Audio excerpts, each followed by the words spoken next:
The broadcast is now starting. All attendees are in listen-only mode.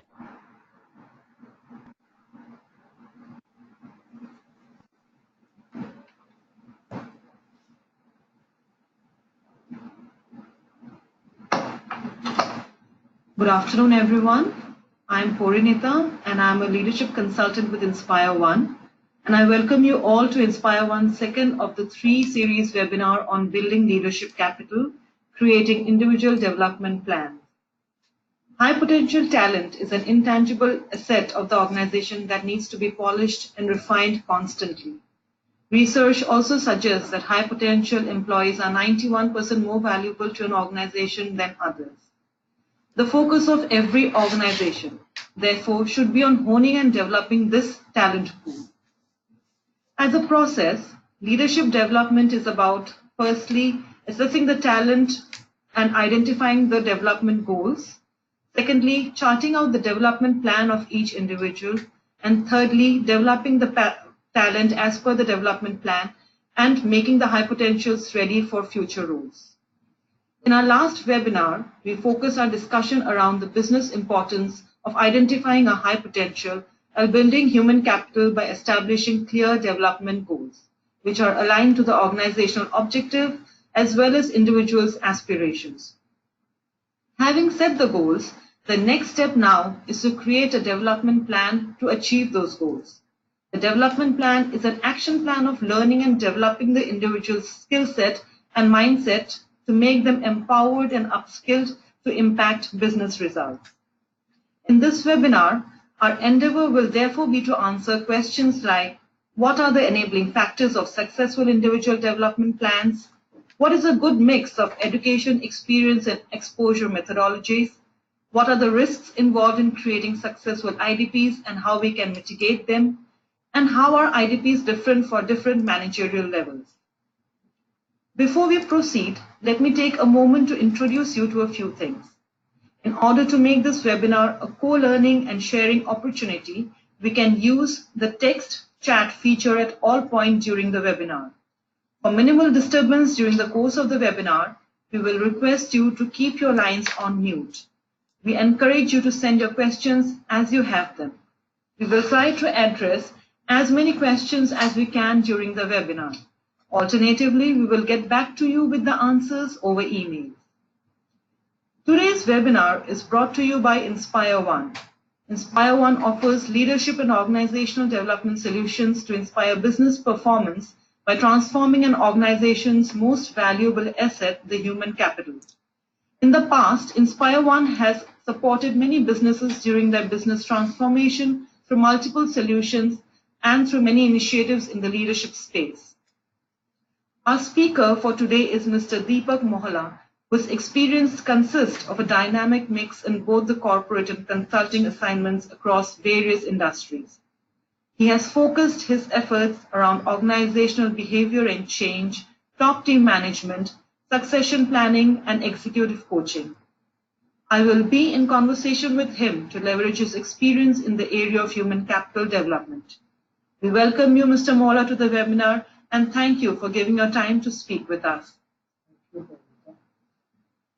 The Global Leadership Forecast 2018 found in a study that only 14% of companies have a strong bench strength, the lowest number ever seen, and that is mostly attributed to the failure to develop the talent pipeline of any organization. In our 20 years of experience in the field of leadership development, we have seen that IDPs become ineffective if the plan is generic, does not address the real concerns or core development areas of the leader, and is not engaging enough for the developing leader.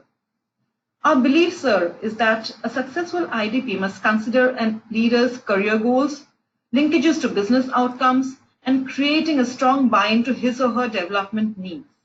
Only when the individual can visualize his or her growth path via the development plan and its linkages to business goal will the leader commit to his or own development plan. Keeping this premise in mind, the process of having a development plan begins much before and should be ingrained in the culture of any organization. As L&D specialist and human resource specialist, how can we ensure that we are able to establish and provide such a culture to these people so that the process of creating an IDP is not reactive and it's more forthcoming? And how does it impact on having and creating these development initiatives by an organization? Thank you, Veronica, for your introduction and for linking it with the last webinar where we set up the goals and found ways and means of ensuring that relevant goals are identified for the development of the concerned individuals. We are now moved into, as you rightly said, okay, having set those goals, what are some of the things which I, as a aspiring leader who wants to develop myself, what are some of the things which I must do which will help me to achieve those goals? And I think you asked me a very, very pertinent question, that how does organization culture help me as an individual being able to realize those goals through the actions that I take? I think this is best illustrated through an actual experience which I would narrate and which set me going in this direction.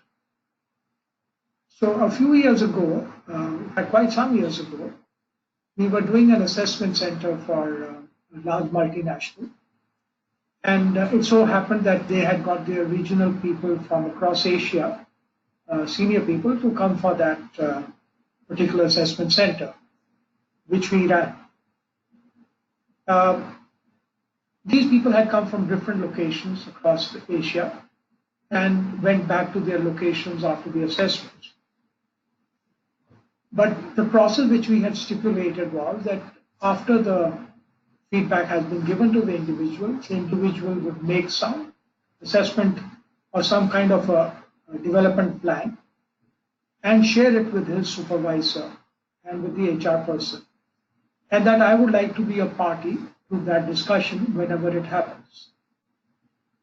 So this person, I'll give you an example, was the CFO of a region in Japan. His line manager was the managing director of Japan. His global CFO was sitting somewhere in UK. And the HR head for the region was sitting in Sydney. And I was, as you can understand, in Delhi. We dedicated 1 hour when all of us, 5 of us, were on that call. And this person, the CFO who had gone through his assessment, used that time to share with his entire colleagues and supervisors what he had, the experience he had been through, the areas he identified for himself as areas of strength and as areas of opportunity for development. What are the paths for development that he would like to work towards? And he has discussed that with his HR head. He's taken some inputs from us as experts in the area. And he would like to get everyone aligned to that path so that he can be supported in whatever is agreed on. And whatever is agreed on is also meaningful to the organization, because it surely is meaningful to him, but he also would like to ensure it is meaningful to the organization. Now, Parinita, you can imagine 1 hour of dedicated time was focused on this one person's development, right? For which some work had already been done. There were various questions, discussions, and finally a clear agreement of what is it that the person would do and how would the organization support him and what are the various timelines and measures of success. Now you can imagine the commitment of that person towards his development, towards the organization, because he feels the whole organization is now standing behind him in his development. He has a clarity of the way forward. He feels empowered. Everyone is clear how are they going to support him. And that perhaps best illustrates an organizational culture which supports development. So I thought rather than trying to define, what is that culture, it will be good to share with the team here an example of what a culture can do to the kind of development plans which can come across. Now, how do you achieve that, I think we'll probably address that, come back to this question again later, because that's a whole different webinar by itself of creating a learning culture organization, what have you. But its impact is obviously very clear. So there is a whole commitment in that team. And I think as we go along, we'll probably uncover some more details of this. Sure, sir. So while it is essential to keep in mind the individual's aspirations and organizational goals, what are some of the key essential aspects to keep in mind for us to ensure that the creation of an IDP is successful? So I think for this, we need to probably start with what is a successful IDP, right? Successful IDP is something which is very simple actually. It's what helps you to achieve your goals, right? So whatever is your goals which you have defined, and you've got some measures of success there that, okay, I should become proficient in A, B, C, D areas, and I should be able to achieve certain business goals, business objectives on the strength of these capabilities which are developed. So if those are happening, well, surely you are now achieving your goals, and to that extent, the IDP has met its objective. But you will know that maybe over a period of 2 years, maybe even longer, because IDPs at senior levels can go for a much longer period of time. And more organizations are not looking at a short-term horizon, they're looking at a longer-term horizon, because some development needs will take time. So I think the successful part of what will make an IDP successful is really related to the fact that the goals which are met, which have been defined, and how they are met. Now, the second aspect of your question is that what are some of the critical success factors? What is it that some of those things which must be in place in an IDP which would make it successful? Right? We can't wait for 3 years and then find it is not successful and look for reasons. So how do I ensure success? So I think from our experience, and I think it's probably a lot of, it will resonate with some of the participants here today. Number one is the involvement of the supervisor. Right? I firmly believe that if my supervisor is involved in my development, there is no way I will not be successful. Having said that, the time of the supervisor is the most precious time. And so, will I be able to get that time? That's one question. But if I don't get that time, the chances of succeeding on my own will be lesser. Right? Then I will look for a surrogate supervisor or a surrogate mentor who could help me navigate that critical path in the organization or in my development journey. Now, why is a supervisor essential? I think supervisor is essential because most of my inputs are coming from him. Even at whatever senior levels, if I look at a CEO of a company, his supervisor is the board. And the inputs he or she gets from the board are very critical for him or her to develop himself. Right? So similarly for any individual at whatever level he may be or she may be, I think it's very important to get those inputs from the supervisor. Now, if my supervisor is not going to give me those inputs, you can imagine feedback happening or not happening for that, then it's possible that I may go a little away from the approach or the method that I have sought for myself. So the involvement of supervisor becomes extremely critical. Unfortunately, while it is the most critical one, it is also the least available. And typically when we talk to organizations about this, so they would look for anything which is less involved, which requires less involvement of the supervisor. So there cannot be anything which is less involvement. What you can do is you can look for surrogates and put surrogate mechanisms to be able to do that.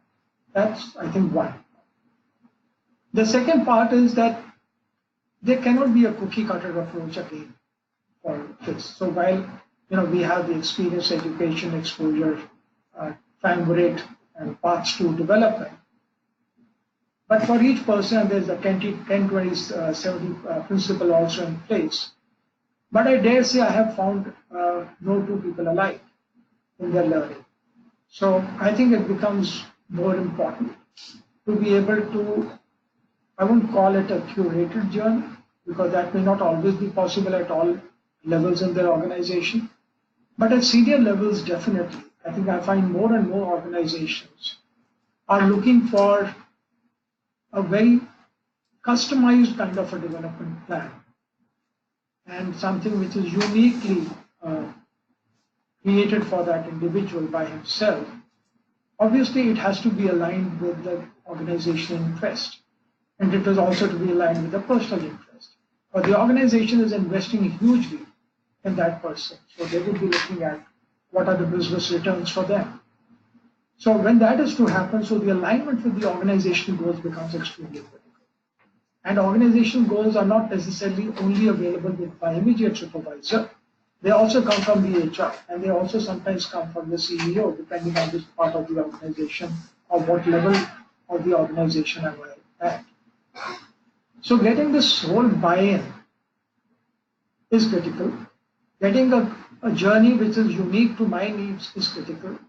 And obviously, depending on where I am in the organization, the customization becomes very high at senior levels to maybe a mass approach at, let's say, the junior management levels. But within the junior management levels also, I think organizations are finding ways and means of how to create options in the development process so the person can pick and choose areas which will be then more aligned to my way of learning. Some of us are very good by learning through experience alone. Sometimes people are very good at the academic way of learning and are able to conceptualize and put to practice things much faster through that academic learning, right? And some may want to have a pure discussion, and through discussions they learn, right? So it's a combination of all three, but it's not a simple 10, 20, 70 process. In real life, I find it varies from individual to individual. So to summarize, successful IDPs, involvement of the supervisor, involvement and commitment of the organization, a more tailor-made journey, as much as is economically feasible, would help us to make it a successful one. And obviously, anything which must encompass all the three E's. I think this also resonates with the example that you gave at the start, where you said that there were people from across the globe and geographically dispersed locations to focus on the development of one individual. So I think the criticality of supervisor, HR, and organizational involvement for a person to develop is very critical and extremely important, and that the organization is aligned to the individual's growth and the individual is cognizant of the organizational objectives is essential, that both the parties know about it and help each other to achieve their development goals.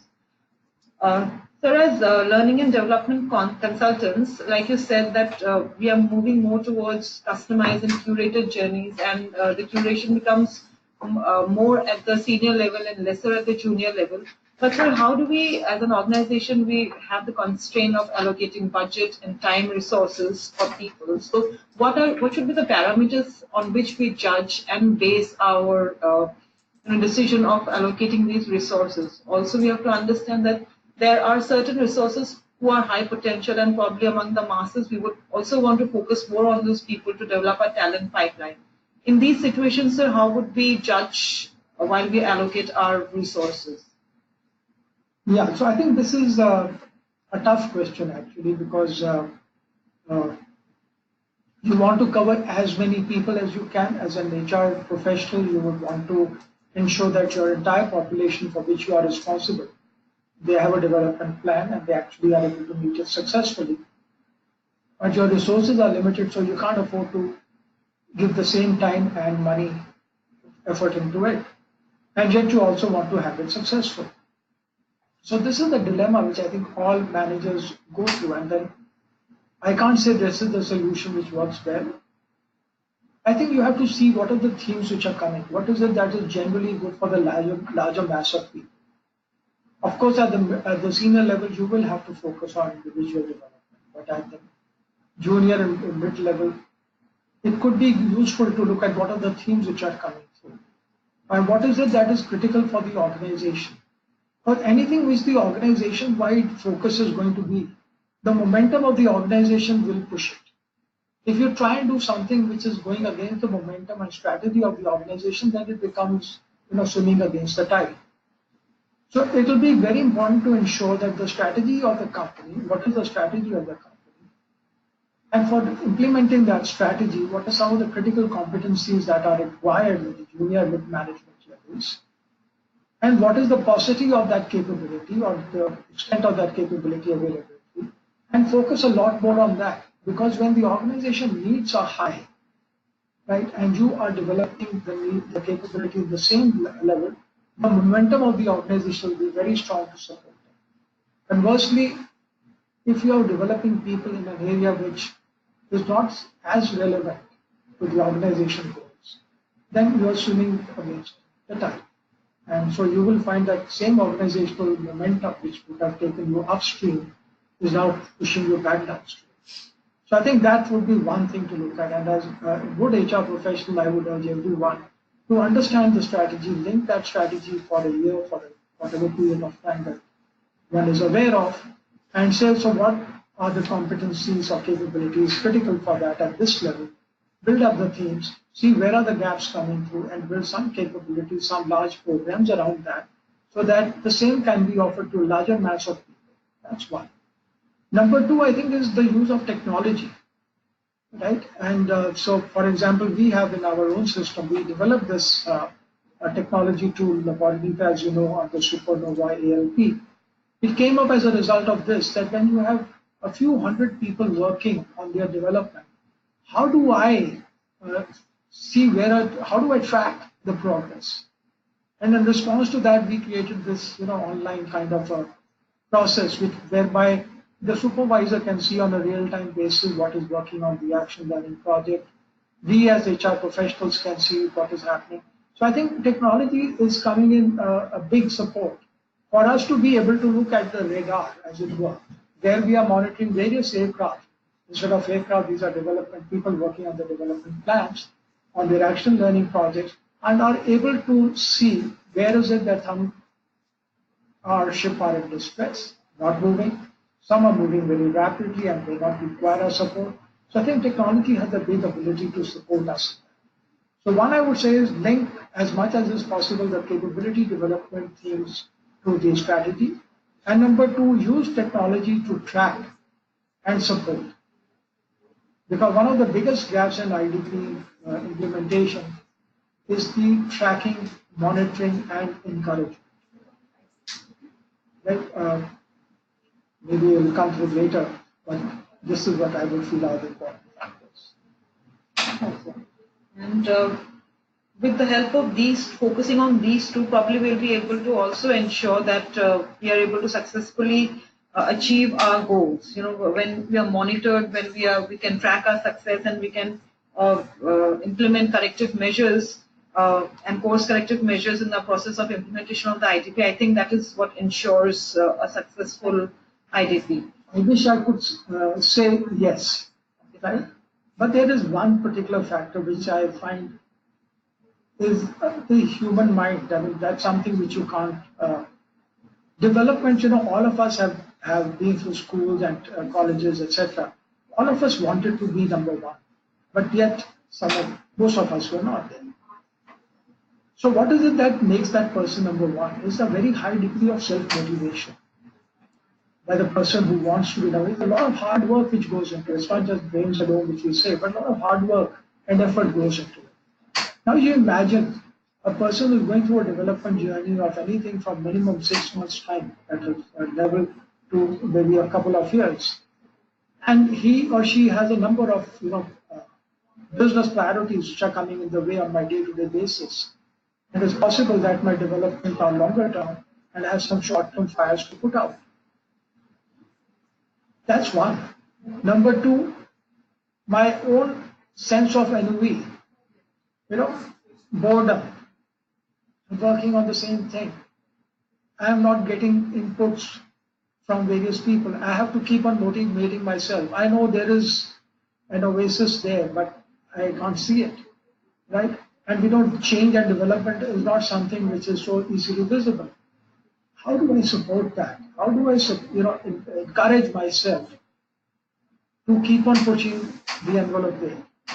I think that's one of the biggest factors which come in the way for growth, for the implementation. And hence, one more reason why we want the supervisor to be involved. But this is one area where even without the supervisor, the HR can play a very, very compelling role in this. In terms of being able to recognize people when they meet those milestones which can be lauded, which can be spoken about. I think each of those small victories have to be talked about. I think that those are some of the small nuances which play sometimes a very bigger role than what we imagined. So communication, motivation, especially at the junior level, this plays a huge amount.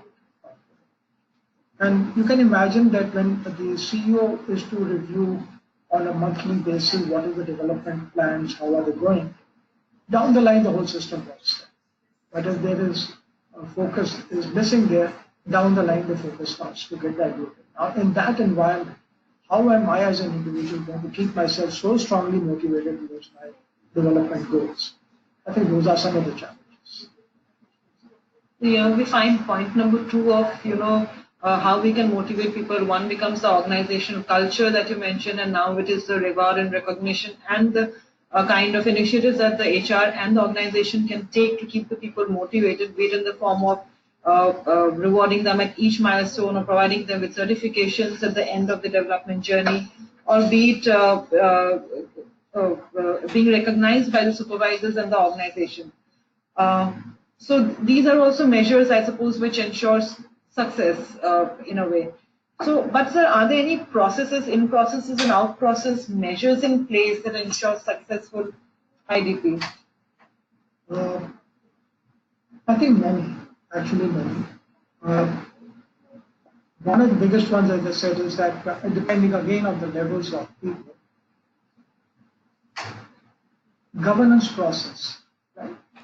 I may not have spoken about it earlier.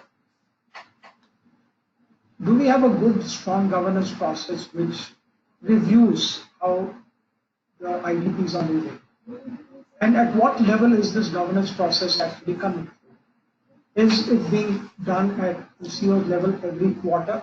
Does he have a review of all the IDPs which are being done at the senior management levels and see how are they being tracked? What is the progress? If there are any gaps coming through, how can he help in easing some of those gaps, etc.? Are enough resources being provided? Is enough window or opportunity being given to people to share whatever is happening? Similarly, the same governance process you can complete down the line of the organization. So, which means for every initiative there must be a sponsor, and typically a sponsor is 2 levels above the participant. Right? Not a supervisor, but hopefully supervisor. So the review process must happen there every quarter, right? Because when we do the performance appraisal, we identify these gaps at a normal organization. It's not only assessment center, but even in normal performance appraisal process, we identify some of the strengths and some of the opportunities, and from there comes the themes of development, etc. for individuals. So we spend considerable amount of time in the performance appraisal.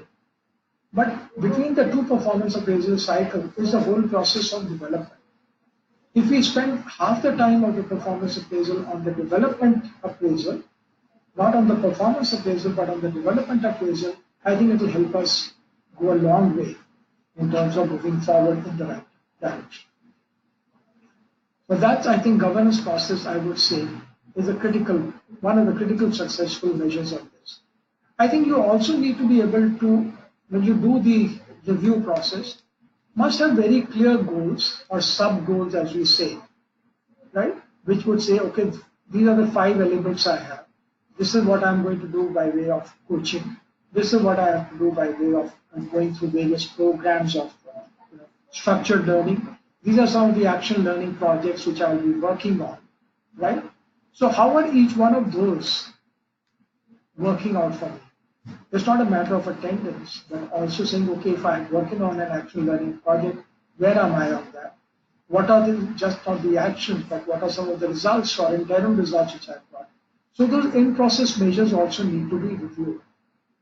So whether it is by way of workshops or training programs I have to attend, or whether any coaching assignments, I think those become very important. So in our last webinar, we had discussed some critical competencies which are required, leadership capabilities which are required in the vocab world. And we had discussed that the capabilities are constantly evolving with learning agility, creative thinking, collaboration, handling complexity, intellectual flexibility, and holding multiple perspectives, etc., being key leadership capabilities in today's times. Considering these are the capabilities that we want to develop in our high potential leaders today, what do you think are the development options which are both technologically and AI enabled, which helps an organizations to develop their leaders in thinking and building their skill set and mindset in this particular direction? Yeah, I think that is the core of the development plan, right? That what should a development plan really consist of? So when we talk of the 10, 20, 70, but what should it look like? What does it look like? So as I said, there cannot be a standard thing. A standard, of course, is that you must cover all these three elements. In what measure depends on the individual and what you can offer. I think it is also becoming more and more innovative. Right? People are looking more and more at it, learning through experiences, right? And which is true for, I think, for today's generation, and I think the whole technology wave which is we are exposed to. It's impossible to get into immersion and into actually subjecting ourselves deep into the areas which we want to develop ourselves. So I think that's a very positive approach to take, to see that whatever we do, we go into something which is going to take us deep into it. So you may call it vertical leadership or you may call it immersive leadership. I do not know whatever nomenclature one we want to use there. But I think getting into my strengths, I need to build up myself from one level to the next level to the next level. And that's one or two core strengths which will really distinguish a Parinita from the next or a Deepak from the next. I think we must identify that core strength and build and have a very major investment in that core strength. Because that's going to be creating my brand. And that's going to be where I'm going to be able to create value for the organization. So identify that and invest significantly. The second part which we discussed and which I would like to take forward is on the major derailers. If there is a major derailer, then it is not going to allow me to,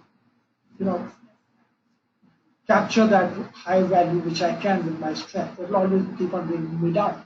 And we've seen many situations where an expert could not really climb the organization hierarchy because of certain limitations, which would always bring him or her down of relationships with people and what have you.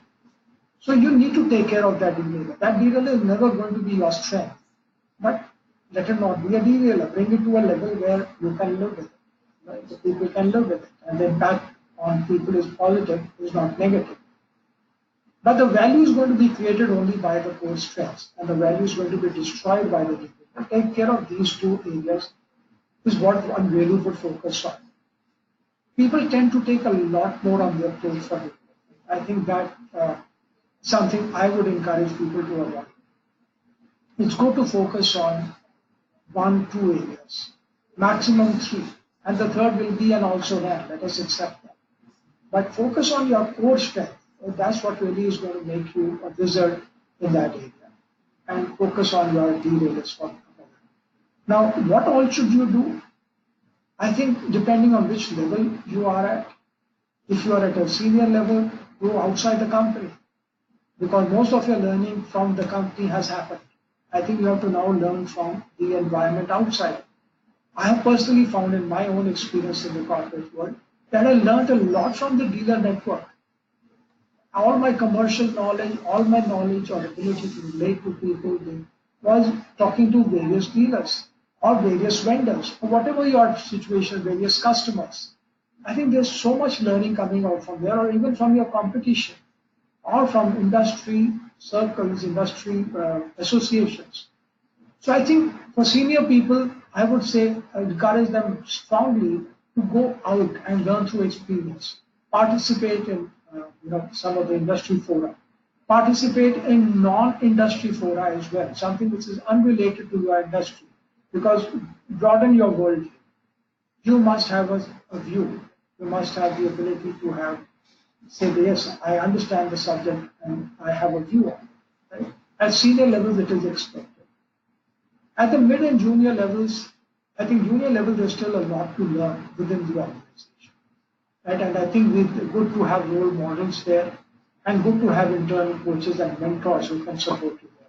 So the role of a coach and a mentor at the junior and mid level, whether it is through the supervisor or it is through any other process, I think becomes very critical. I think a lot of learning actually happens there, right? So I think that's one I would really encourage. Structured learning is very helpful. It gives me a quantum jump in knowledge, right? And skills as well. But the application of that has to happen. And that's where I think the actual learning projects or the actual experience of doing things on your own becomes very critical. Learning, I think, man is a social animal. All of us say that. I think most of us learn well working with each other. Then we do it in isolation. But some people do very well on their own. So I think we should encourage whatever it is, and it should not necessarily put someone into a team when the person can do a lot better on his or her own. And I think that's the role of the HR to be able to manage these things and not try and put everyone into the same approach. It can be very unnerving for a person who is not used to be working in a group to learn. Unless the learning or collaboration is a part of it, in which case, of course, I'll go outside my comfort zone and try and learn that. But that cannot be for each and everything that I do. So those are some of the things which I would say would help us in creating a good idea. There's many, many more things. But for paucity of time, I'm just giving some of the major ones. So you said that for the junior and the mid-level, it is critical to have the coach and mentoring sessions with the supervisors in place so that the growth is there. With the technology and AI tools coming in, there are more application-based coaching bots and chat bots currently available who have structured way of talking and discussing and responding to problems that these people might punch into the chat boxes. How effective, sir, do you think with the space that we work in with humans and with human mind, where we talk about developing mindset before skill set? How do you think these AI-based technology and applications would help us in leveraging these tools and putting it in maximum use? I think the opportunity is immense. I am not sure that what we have today is something which is working extremely well. Of course, but I would say it is work in progress. Right? It is not something which is, this is it and now we have reached our goals. No, not really.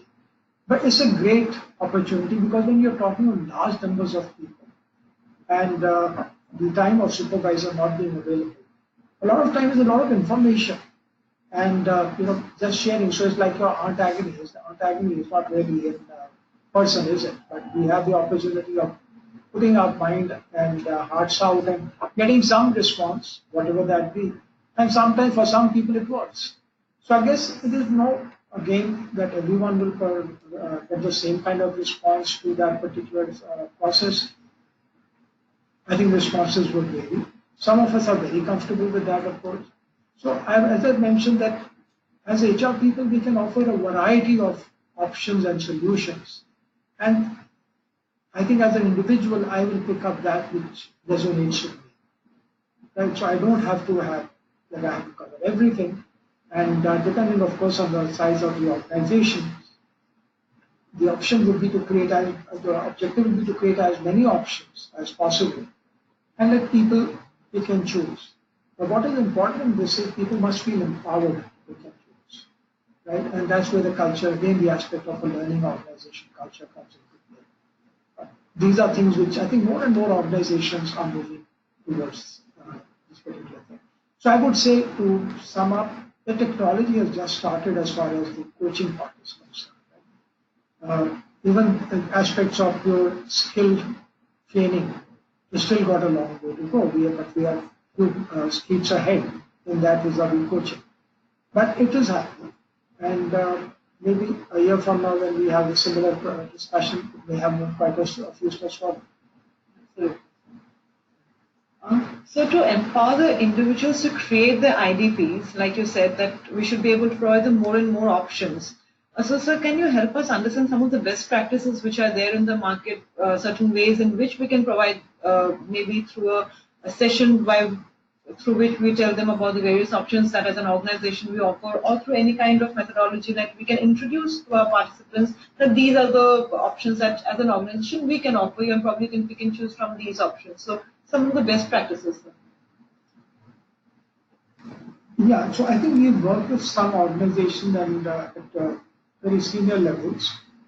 And what we have found is that each of these persons has the ability to make a huge difference to the organization's performance. Right? So the leverage is very, very high for the development of these individuals. Quite a few of them are being developed with some succession planning in mind. So their development plans run into anything between 18 to 36 months. Right? That's the kind of horizon that organizations and individuals will have. They're not numbers which are in dozens, so that hundreds. They're not even in dozens. So they would be 8, 10, 12, 15 people. I'm talking of a large-sized organization who probably have to go through that. Now, for these people, there is no critical mass available for you to have a unified approach, and neither does it require, because someone is going to be developed for CFO, someone is being developed for a chief strategy officer, someone head of sales, head of business sales, and so on and so forth. So the kind of competencies and capabilities required for different roles could also be different. Where am I also could also be very different compared to where is my starting point and where would your starting point may be. So the delta which I have to cover could be different. Now, based on that, what can an HR professional do? HR professional these are all senior people who know what is good for them. Right? They are empowered anyway, that's why they are reached where they are. Is for the HR person to be able to provide an array of options or possibilities, and that they can do by talking to whether it's the academic institutions or consultancies like us, or exposure to the development world through different colleagues and systems, etc. But there's so much happening on the development spectrum that a person should be aware of those and be able to say, okay, for my organization, understanding the strategy as I do, understanding the gap that I do, what are those 3 or 4 options which I think could be very useful for these people. Also, having tie-ups with NGOs can be very helpful, because NGOs have a great ability to offer you situations or environment where you can develop yourself some capabilities extremely well. On low resources, their ability to influence is extremely high. How do you identify those? Working with NGOs can be very powerful. Going on work shadowing to another organization or exchanging terms with another organization with whom you have a relationship, where someone can go and work with your team member for a couple of months just to see, or going and working with your vendor to see what is the vendor system working like. So when I'm making undue demands, what is possible, and maybe there's a lot more possible at the vendor end, which I am not able to think through. Right? So can I do that? Can I, now that I know what the vendor system is, now that I know what the customer system is, I have now a complete understanding of the chain. Right? And so my ability to develop my capability becomes much bigger. My vision is much broader, and I'm able to look at things differently. So sometimes these are the perspectives which I cannot gain if I go through structured thinking. So I think very, very innovative ways of development are coming through. Working on internal projects or industry projects is a given. That I think a lot of our colleagues here are masters. When it comes to the middle and junior management, I think again, as I mentioned, you have to see which are the capabilities which are critical to the organization. Work again on what are the structured learning which you can have. How can you engage either coaches from outside or develop people within as coaches, which is a much more sustainable solution, and also helps us to create a culture. How can I create that coaches and mentors within to ensure that there are people available in the system to coach? And how can I ensure that there are clear action learning projects which these people are working on, which I can manage through a radar? Right? Now, what kind of projects those be? I think we leave it to the individual to say what project. Now, the individual has not got the ability to think of that project. A project which I can do easily is not going to help me to challenge me to develop myself. So the projects must come from the leaders. Projects must get identified by the leaders which are important, business critical, and yet challenging for the person to do. Right? Most of the times we make the mistake of asking, okay, you pick up a project from your part of your KRA. Damn it, I'm going to do it. Anyway, that's part of my job. So even if it is challenging, it cannot be so much so. But if you want to really elevate my thinking, then give me a project which really challenges. And that I do not know what that project would look like. I think it's important for it to be coming from the leadership. Sure, sir. So also, sir, it also brings us back to the first point, again to the example that you set the context with, that there were people sitting in a geographically dispersed location and focusing on the development of one individual. That is the impact of the culture. That is the impact of the leader's focusness on his people's development.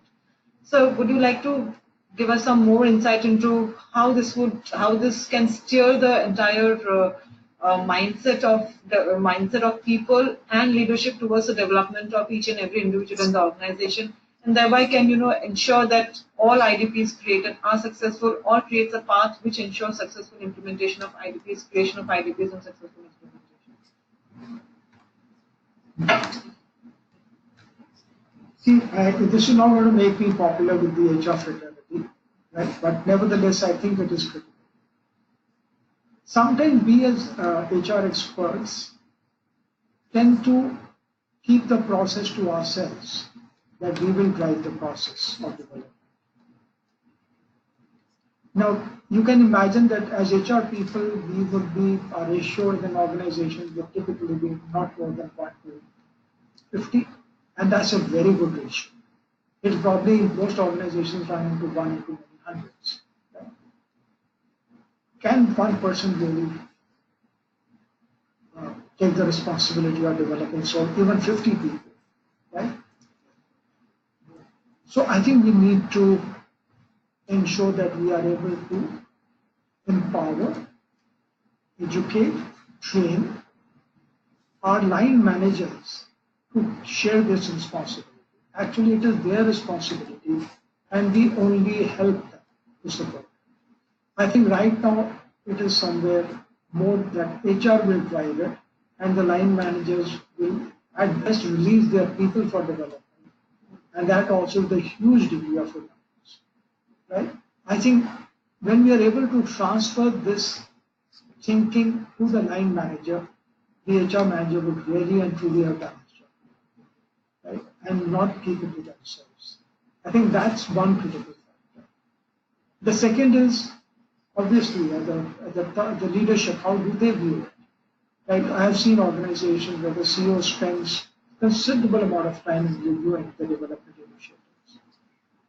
I had the good fortune of working with one such organization as a manager, where there was a high focus on that development, and I think that really helped me to develop myself. But if, on the conversely, if the CEO doesn't focus on that, on the people's side, then it becomes a little difficult. Now, obviously, we are not trying to change CEOs here thinking just with this webinar. But I think that's an area which is obviously going to be a factor which will play a role. So, the focus of the leadership on the development, which will be the focus on the culture, getting the managers empowered and trained. Empowerment comes through training and capability. If I can make a line manager a good development manager, I think I have done a fantastic job as a teacher. I think, sir, and this also helps in mitigating the risks that are involved in failure of IDPs. When the line managers take the responsibility and the HR acts as the facilitator instead of it being the other way around. And when the organization supports the system into this process. So I think, sir, we have been able to cover all our questions here. Due to paucity of time, I think we would be able to answer our participants over email. We would request all our participants to kindly send their questions over email, and we would surely get back to you on all of it. Thank you, Mr. Mohla, for joining us today and sharing your knowledge and experience in our topic today. We would like to close today's session with a quote by Jack Welch, former GE CEO, that an organization's ability to learn and translate that learning into action rapidly is the ultimate competitive edge.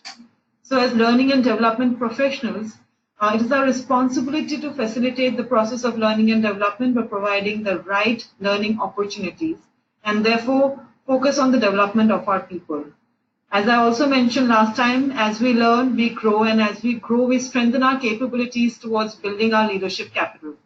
Thank you all for joining us today. Please join us again for our last webinar of this series on execution of the development plans. The details will be shared with you soon. As I told you, due to paucity of time, we have not been able to take questions during the webinar, but we will surely revert to each and every question that we have received over email. Thank you very much for your participation. Have a good day.